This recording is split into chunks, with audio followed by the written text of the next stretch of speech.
Well, here we are, another season and another year filled with disappointment for the Buffalo Sabres. Today they were eliminated from playoff contention. That will be now 13 seasons without the playoffs. The longest drought already in the NHL extends another season.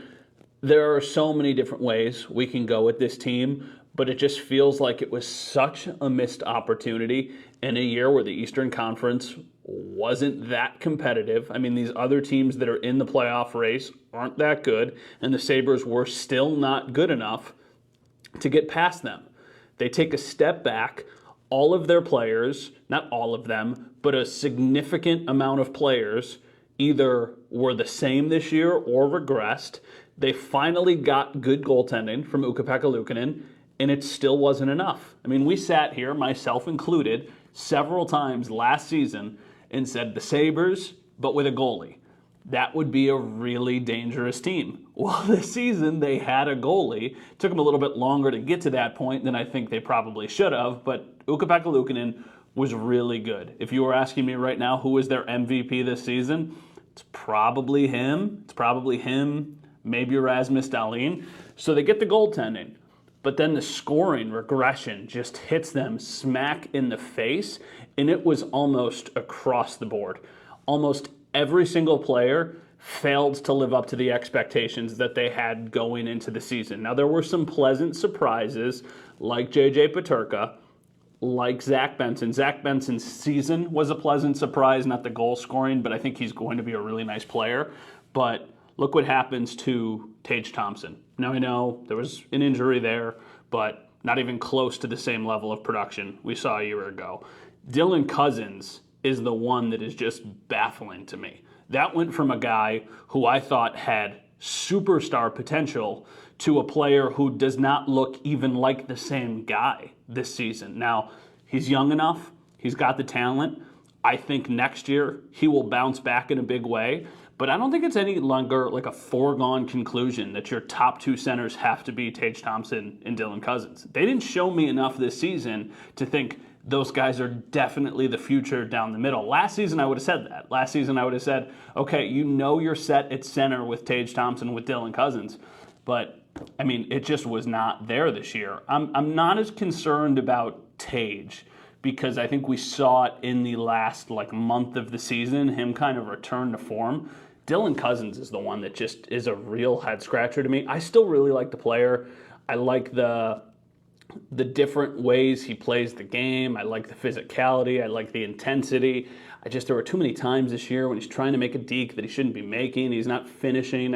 All of this is going to get better next year. But once again, we're talking about next year. This was not supposed to be how it played out this season.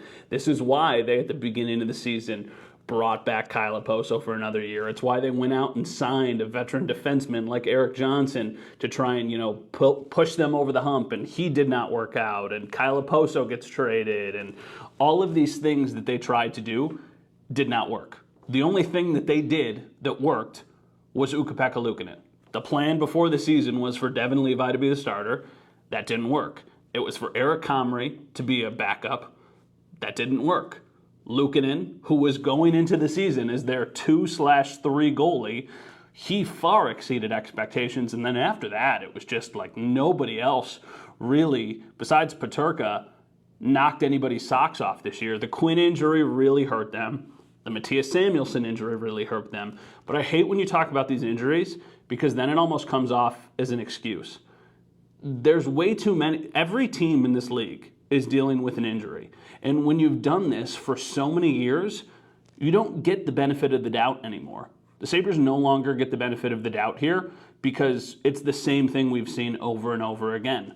I truly do believe that the best is yet to come with this team. Well, it has to be, right? How could it be any worse? It's not going to be worse. But it just makes you wonder, what's the direction that they're going to go? I don't think this is all on coaching at all. I think Don Granato, though, there was a lot that he did not do that if he did, this team would have got to where they're trying to go. The number one example for me is the power play. I don't get, with this much talent on a team, how the power play could be so terrible. It is terrible. Not even, it's not that good or it's not consistent. It is a terrible power play. And when you're a team that doesn't score goals like you did the year before, you need your power play to contribute to try and get you out of some sticky situations. And the power play never did that this season. There were a couple times it was like, oh yeah, they're starting to look better, and then they didn't. So the power play wasn't good.